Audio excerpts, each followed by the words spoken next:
Hello students, how are you. तो आज हम NCERT जियोग्राफी क्लास 6 का चैप्टर फर्स्ट इस वीडियो में कवर करेंगे। Chapter name is the earth in the solar system. So let us start. तो earth in the solar system को हिंदी में कहते हैं सौर मंडल में पृथ्वी। तो हिंदी में इसको बोलते हैं सौर मंडल में पृथ्वी। तो how wonderful it is to watch the sky after sunset. तो कहता है कि सूर्यास्त के बाद आकाश को देखना कितना अच्छा लगता है। One would first notice 1 or 2 bright dot shining in the sky. तो आसमान में पहले एक या दो चमकते हुए बिंदु हमें दिखाई देते हैं, जो छोटे छोटे डॉट एक या दो ही दिखाई देते हैं स्टार्टिंग में। Soon you will see the number increasing होता है बढ़ना, तो लेकिन बाद में इनकी संख्या बढ़ जाती है। You can not count them any more. तो इनकी संख्या इतनी बढ़ जाती है तो हम इनको काउंट नहीं कर सकते। ठीक है, इतनी संख्या इनकी बढ़ जाती है, हम इनको काउंट नहीं कर सकते। The whole sky is filled with tiny shining objects. Tiny होता है छोटे छोटे शाइनिंग चमकदार ऑब्जेक्ट से पूरा का पूरा आसमान भर जाता है। सम आर ब्राइट, इसमें से कुछ चमकदार होते हैं। अदर्स डिम, तो कुछ इसमें से डिम होते हैं। It seems as if the sky is studded with diamond. तो ऐसा प्रतीत होता है कि जो पूरे का पूरा जो आसमान है ना, ठीक है, वो हीरो से जड़ा हो। मीन्स कि इस तरह का आसमान दिखाई देता है कि जैसे लगता है कि वो सारे का सारा जो आसमान है ना हीरो से जड़ा हुआ है। दे आल अपेयर टू ट्विंकल। तो ट्विंकलिंग होता है कि वो झिलमिलाना, ठीक है, टिमटिमाना, तो टिमटिमाते हुए नजर आ रहे हैं। But if you look at them carefully, अगर आप उनको ध्यान से देखोगे, you will notice that some of them do not twinkle as other do. तो आप देखोगे कि कुछ की टिमटिमाहट ना दूसरों से अलग होती है। मीन्स कि आप इस तरह फाइंड आउट करोगे, ध्यान से देखोगे, कुछ की टिमटिमाहट दूसरों से अलग होती है। They simply glow without any flickers just as the moon shines. Flickers होता है झिलमिलाना, तो मून की तरह ही वो दिखाई देते हैं। ठीक है, ये बिना किसी टिमटिमाहट के चंद्रमा के समान चमकते हुए दिखाई देते हैं। ठीक है, तो याद रखना फ्लिकर्स होता है झिलमिलाना, तो उस चंद्रमा की तरह ही दिखाई देते हैं। Along with these bright object, इन्हीं चमकदार जो वस्तुओं के साथ में, you may also C the moon on most of the days. तो आप लगभग प्रतिदिन चंद्रमा को भी देखते हो। ठीक है, it may how ever appear at different times. तो डिफरेंट टाइम में जो चंद्रमा होता है ना, डिफरेंट टाइम्स में, अलग अलग समय में, इन डिफरेंट शेप, तो अलग अलग शेप में, एंड एट डिफरेंट पोजीशन, तो अलग अलग पोजीशन में दिखाई देता है। तो हमने चंद्रमा को देखा है, ठीक है, एक ही पोजीशन में तो हमें दिखाई नहीं देता, कभी छोटा होता है, कभी बड़ा होता है, कभी दिखाई नहीं देता। You can see the full moon only once in about a months time. तो हम जो है एक मंथ में सिर्फ एक बार ही फुल मून को देख सकते हैं। It is full moon night, और पूर्णिमा, इसको फुल मून नाइट भी बोल देते हैं। तो जब पूरा चंद्रमा दिखाई देता है तो उसको पूर्णिमा भी बोल देते हैं। आ फोर्थ नाइट लेटर, इससे 14 दिन बाद, you can not see it at all. तो आप इसको नहीं देख पाते 14 दिन के बाद जो मून दिखाई नहीं देता। It is a new moon, तो इसको न्यू मून नाइट बोल देते हैं, और इसको हम अमावस्या भी बोल देते हैं। इसको न्यू मून लाइट और अमावस्या भी बोल देते हैं। ऑन दिस डे, तो इस दिन क्या होता है, you can watch the night sky best provided it is the clear night. तो इस दिन जब चंद्रमा नहीं होता ना, तो इस दिन बहुत ही क्लियर दिखाई देता है जो नाइट वाली स्काई का दृश्य होता है। तो हर चीज़ को आप आसानी से क्लियरली देख सकते हो इन दिनों में, जब जो हमारा जो मून नहीं होता। हाँ जी, तो जब पहले हम नाइट स्काई में देखते हैं ना, हमें एक या दो जो ब्राइट डॉट से चमकते हुए दिखाई देते हैं। ठीक है, एक या दो ही स्टार्टिंग में हमें दिखाई देते हैं। तो कुछ समय के बाद इनकी संख्या इतनी बढ़ जाती है कि हम इनको काउंट नहीं कर सकते। देखिए यहाँ पे आप इसको काउंट कर सकते हैं, इतनी संख्या बढ़ गई है। ये दृश्य तभी दिखता है जब जिस दिन मून नहीं होता। ठीक है ना, जब मून नहीं होता तो ये हमें सारा दृश्य बहुत ही क्लियरली तरीके से हम इसको देख सकते हैं, पूरे आसमान को। हाँ जी, तो अब मून के बारे में जानते हैं। देखिए, तो जिस दिन मून दिखाई नहीं देता, ठीक है, तो ये वाली कंडीशन होती है, इसको न्यू मून बोल देते हैं, अमावस्या बोल देते हैं। ठीक है, उसके बाद धीरे धीरे मून एक यहाँ पे देखिए, यहाँ पे दिखाई देना शुरू होता है। तो अलग अलग शेप होती है मून की। तो ये आपका इस चैप्टर में नहीं है, बाद में इसको फेजेस ऑफ मून करेंगे तो तब देखेंगे। तो ये इस तरह मून अपनी शेप चेंज करता है। तो यहाँ पे आके जो मून है ना वो हमें पूरा मून दिखाई देता है। तो याद रखना मून थोड़ा सा जो ऑर्बिट है मून का थोड़ा सा झुक के ये धरती की परिक्रमा करता है। तो इस दिन सूरज की ये देखिए सूरज की रोशनी चंद्रमा के ऊपर पड़ रही है, तो ये पूरा चमकता हुआ हमें दिखाई देता है।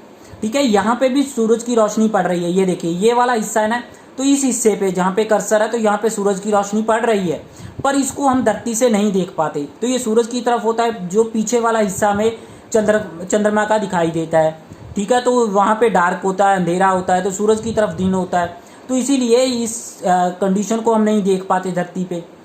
तो इसको क्या बोलते हैं, न्यू मून बोल देते हैं, अमावस्या। तो इस दिन क्या होता है कि हम पूरा जो मून देख सकते हैं, तो इसको क्या बोलते हैं, पूर्णिमा बोल देते हैं। तो इस तरह ये जो चंद्रमा है अपनी शेप को घटाता और बढ़ाता रहता है।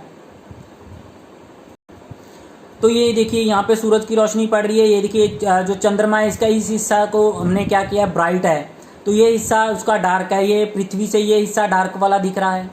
ठीक है, इसीलिए जो चंद्रमा हमें दिखाई नहीं देता। तो यहाँ पे जो चंद्रमा के पूरे हिस्से पे रोशनी पड़ रही है तो वो हमें दिखाई देता है। तो इस प्रक्रिया को, यहाँ पर जाने की प्रक्रिया को ब्राइट लूनर फोर्टनाइट बोल देते हैं। ठीक है, इसको डार्क लूनर फोर्टनाइट बोल देते हैं। ठीक है, इसको शुक्ल पक्ष और हिंदी में कृष्ण पक्ष बोलते हैं।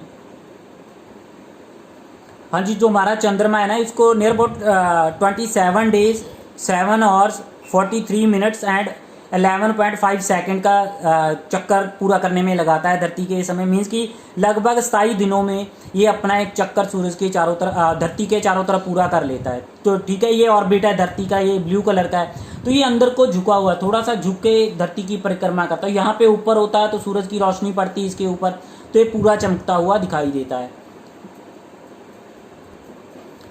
हाँ जी, आगे है डू यू वंडर्ड, हैरान होना मीन्स की आश्चर्य होना। Why can't we see the moon and all these bright tiny object during day time. कहते हैं कि आपको ये आश्चर्य नहीं होता, ठीक है, कि हम दिन के समय, जो दिन वाला समय होता है ना, दिन के समय में चांद एवं इनकी सभी छोटी चमकीली जो वस्तुएं हमें रात को दिखाई देती हैं, जो दिन के समय ये हमें क्यों नहीं दिखाई देती, जो सारी वस्तुएं जो रात को ये देखते हैं ना हम, तो दिन के समय भी तो ये होती है, तो ये हमें क्यों दिखाई नहीं देती। It is because the very bright light of the sun does not allow us to see all these bright object of the night sky. तो ये क्या होता है कि ये दिन में भी वैसे ही वहीं पे होते हैं, तो पर हमें दिखाई नहीं देते, क्योंकि जो सूरज की रोशनी होती है बहुत ज़्यादा होती है, इसके कारण ये हमें दिखाई नहीं देते। ये देखिए, तो दिन में जो सूरज की रोशनी बहुत ज़्यादा होती है, तो इसके कारण ये आसमान में जो ये ब्राइट ऑब्जेक्ट होते हैं ना, ये हमें दिखाई नहीं देते। हाँ जी, आगे देखते हैं। The sun, the moon and all those object shining in the night sky are called celestials bodies. तो सारे ऑब्जेक्ट जो भी आसमान में होते हैं, चाहे वो मून है, प्लैनेट है, स्टार है, जो भी है, मेट्रो है, एस्टेरॉइड्स है, तो वो सभी को हम सेलेस्टियल्स बॉडीज बोल देते हैं। जो भी ऑब्जेक्ट आसमान में है ना, सभी को हम सेलेस्टियल्स बॉडीज बोलते हैं। याद रखना, इनको क्या बोलते हैं, खगोलीय पिंड हिंदी में बोल देते हैं इसको। Some celestials bodies are very big and hot. तो कुछ इसमें से जो खगोलीय पिंड होते हैं, सेलेस्टियल्स बॉडीज जो होती हैं बहुत बड़ी होती हैं, एंड हॉट गर्म होती हैं। They are made up of gases, तो ये गैसेस से मिलके बनती हैं। They have their own heat and light, तो इनकी खुद की हीट और लाइट होती है। Which they emit in large amount, तो ये बड़ी मात्रा में इनको इमिट करते हैं, छोड़ते हैं। These celestials bodies are called star. तो इस तरह की जो बॉडीज होती हैं, जो उनकी अपनी खुद की हीट एंड लाइट होती है, तो उनको हम क्या बोलते हैं, स्टार्स बोलते हैं। ठीक है, the sun is a star, तो जो सन है ना हमारा नज़दीक वाला स्टार है। Countless twinkling star in the night sky are similar to the sun. तो जो काउंटलेस, जो अनगिनत हम ट्विंकलिंग स्टार देखते हैं ना नाइट स्काई में, तो ये सारे सूरज के समान ही है। ठीक है, जैसे हमारा सूरज है वैसे ही हैं ये सारे। But we do not feel their heat और लाइट, तो इनकी हीट और लाइट को हम धरती से महसूस नहीं कर पाते। And they look so tiny, तो ये बहुत छोटे दिखाई देते हैं। Because they are very very far from us, क्योंकि ये बहुत बहुत दूर है हमारे से, इसीलिए हमें बहुत छोटे दिखाई देते हैं। हाँ जी, यहाँ पे लेट अस डू, तो करके सीखो में इसको भी देख लेते हैं। यू विल नीड, आपको ज़रूरत होगी इस एक्टिविटी को करने के लिए। टॉर्च, एक torch, a sheet of one torch चाहिए, one sheet of plain paper चाहिए, पेंसिल चाहिए एंड ए नीडल, एक नीडल चाहिए। तो स्टेप क्या करना है, जो फर्स्ट स्टेप क्या करना है अपने, place the torch in the centre of the paper with its glass front torching the paper. तो क्या करना है आपने, सबसे पहले क्या करना है, कागज के मध्य में टॉर्च को इस प्रकार रख लेना है कि जो उसका कांच वाला हिस्सा है ना, फ्रंट वाला, वो उसके ऊपर आ जाए। उसके बाद क्या करना है, now draw a circle around the torch. तो टॉर्च के चारों तरफ आपने यहाँ पे रखी हुई टॉर्च, उसके चारों तरफ एक सर्कल ड्रा कर लेना है। हाँ जी, उसके बाद आपने क्या करना है, प्रेफरेट्स होता है शेंद बनाना, मीन्स की होल करना।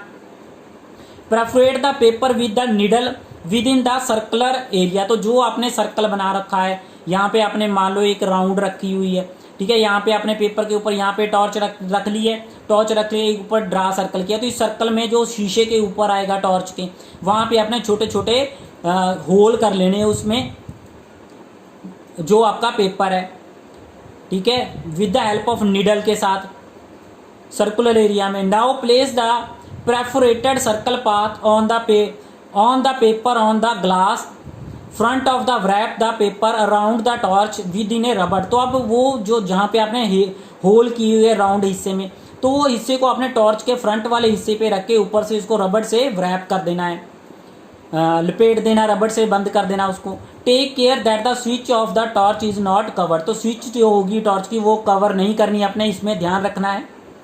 इन ए डार्क रूम, और डार्क रूम में जाना है आपने। Stand at some distance facing a plain wall. तो प्लेन वाल से कुछ दूरी पे खड़े हो जाना है। Switch off all other object other lights, means की जो दूसरी सारी जो लाइट्स है ना, वो सभी को आपने स्विच ऑफ कर देना है।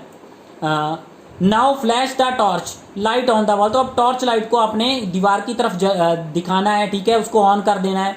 You will see numerous dot of the light on the wall. तो आप देखोगे छोटे छोटे जो डॉट्स, बहुत सारे अनगिनत डॉट जो होंगे, जो आपने निडल के साथ होल किया होगा कागज पे, तो वहां से रोशनी निकल के दीवार के ऊपर जाएगी।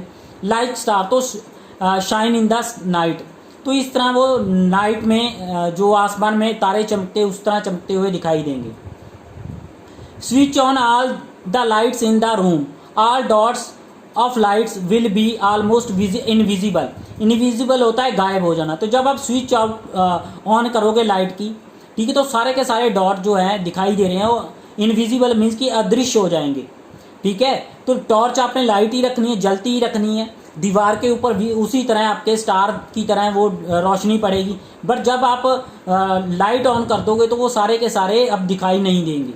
तो सेम प्रक्रिया वही होती है। You will now compare the situation with what happen to the bright object of the night sky after the sun rise in the morning. तो उसी तरह जब सूरज राइज होता है, निकलता है दिन में, तो ये सारे के सारे जो ऑब्जेक्ट है हमें दिखाई नहीं देते। हाँ जी, you must have notice that all objects look smaller when see from a distance. तो हमने नोटिस किया है कि जो दूर पड़ी वस्तु होगी ना, जितनी दूर पड़ी होगी उतनी छोटी दिखाई देगी हमें। How small an aeroplanes looks when it is fly at a great height. तो हमने ये भी देखा कि जब बहुत ज़्यादा ऊंचाई पे एरोप्लेन उड़ते हैं, ठीक है, तो वो भी हमें बहुत छोटे दिखाई देते हैं, पर वो छोटे नहीं होते, तो नज़दीक से देखे तो बड़े ही होते हैं। तो जब भी कोई वस्तु दूर होती है तो हमें क्या है, वो छोटी दिखाई देती है। While watching the night sky you may notice various pattern forms by different groups of star. तो क्या होता है कि जब नाइट में हम देखते हैं ना, तो बहुत सारे स्टार मिलके, बहुत सारे स्टार्स का ग्रुप जो होता है मिलके अलग अलग तरह की पैटर्न्स बनाते हैं, अलग अलग तरह की आकृतियां बनाते हैं, शेप्स बना देते हैं, ठीक है। These are called constellations. तो ये जो अलग अलग तरह की ये दृश्य बनाती हैं, आकृतियां बनाते हैं, ठीक है, तो इसको क्या बोलते हैं, कॉन्स्टिलेशन। तो उनको क्या बोलते हैं, कॉन्स्टिलेशंस, जिसमें से उर्सा मेजर हो गया और ए बिग बियर हो गया, इज वन सच कॉन्स्टिलेशन। इनमें से एक तरह के कॉन्स्टिलेशन है। One of the most easily recognisable constellation is the Saptarishi. तो इनमें से जो मोस्टली रिकोनाइजेबल होता है, पहचानने योग्य है, बहुत आसानी से इसको पहचान सकते हैं, तो वो कौन सा है, वो सप्तऋषि है। सप्ता मीन्स होता है 7 एंड ऋषि मीन्स होता है संत, ठीक है। It is a group of 7 star. ये 7 स्टार का एक ग्रुप होता है। फिगर 1.1 में आप देखोगे that form a part of Ursa Major constellation. तो ये उर्सा मेजर कॉन्स्टिलेशन का एक हिस्सा है। Ask someone elder in your family or neighbourhood to show you more stars, planet and constellation in the sky. तो अपने पड़ोसियों से, अपने जो बड़े हैं उनसे बोलना कि वो आपको इस तरह के पैटर्न जो है प्लैनेट्स है तो नाइट स्काई में दिखाए। उनको इनके बारे में पता होगा तो वो आपको आसानी से बता देंगे।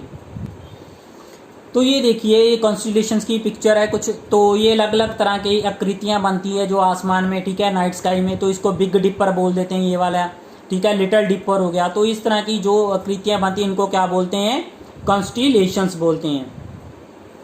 हाँ जी, कहता है कि इन एंशियंट टाइम, एंशियंट होता है प्राचीन समय, पुराने समय में, people use to determine direction during the night with the help of star. Determine होता है जो किसी दिशा को निर्धारित करना। तो जो पुराने समय में लोग होते थे ना, तो ये डायरेक्शन को निर्धारित करने के लिए नाइट समय में तो स्टार की हेल्प लेते थे, ठीक है, इन्हीं स्टार की हेल्प लेते थे। द नॉर्थ स्टार, जो नॉर्थ स्टार है ना, ये देखिए, the north star indicates the northern direction. तो ये नॉर्थ स्टार जो नॉर्थ डायरेक्शन की तरफ इशारा करता था। It is also called pole star. तो इसको पोल स्टार भी बोलते थे। It always remain in the same position in the sky. तो ये आसमान में एक पोजीशन में ही बना रहता है। We can locate the position of the pole star with the help of the Saptarishi.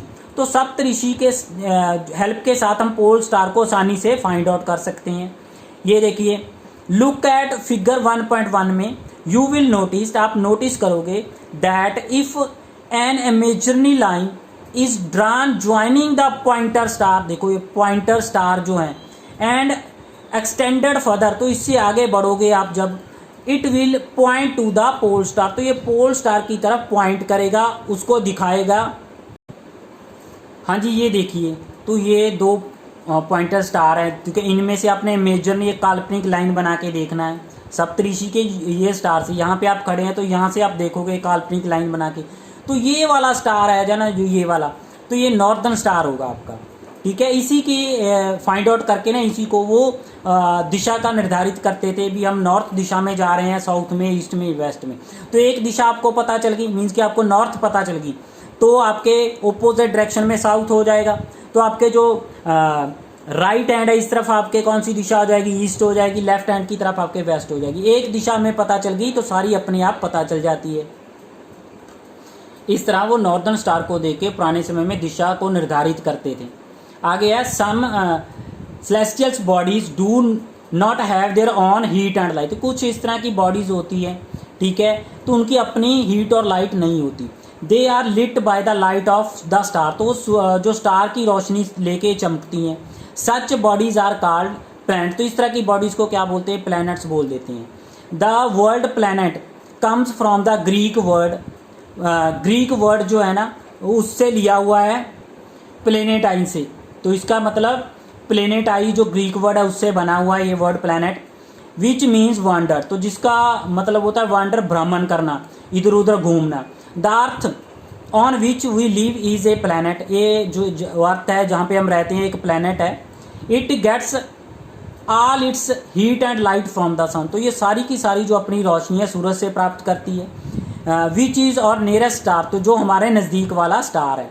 If you look at the earth from a great distance. तो अगर आप धरती को दूर कहीं दूर से देखते हो, जैसे सपोज करो कि मून से देखते हैं, तो अगर हमारी धरती को दूर कहीं दूर से मीन्स मून से देखते हैं, it will appear to be shining just as the moon. तो ये मून की तरह ही चमकती दिखाई देगी, ठीक है, जिसके मून की अपनी लाइट नहीं होती, सूरज की रोशनी लेके चमकता है, तो उसी तरह हमारी धरती भी वैसे ही चमकती हुई दिखाई देगी। The moon that we see in the sky is a satellite. तो जो मून हम स्काई में देखते हैं, आसमान में देखते हैं ना मून, ठीक है, तो वो नेचुरल सैटेलाइट है धरती की।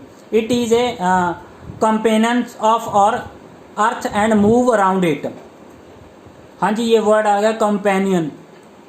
तो कंपेनियन का होता है साथ या साथी। तो ये हमारा जो मून है ना, हमारी धरती का साथी है। कंपेनियन होता है साथी, ठीक है। लाइक्स और अर्थ, हमारी धरती की तरह, there are 8 other planet that gets heats and light from the sun. तो इसी तरह 8 और प्लैनेट है जो सूरज से हीट भी प्राप्त करते हैं और लाइट भी प्राप्त करते हैं। Some of them have their moon too. इनमें से कईयों के अपने मून भी है।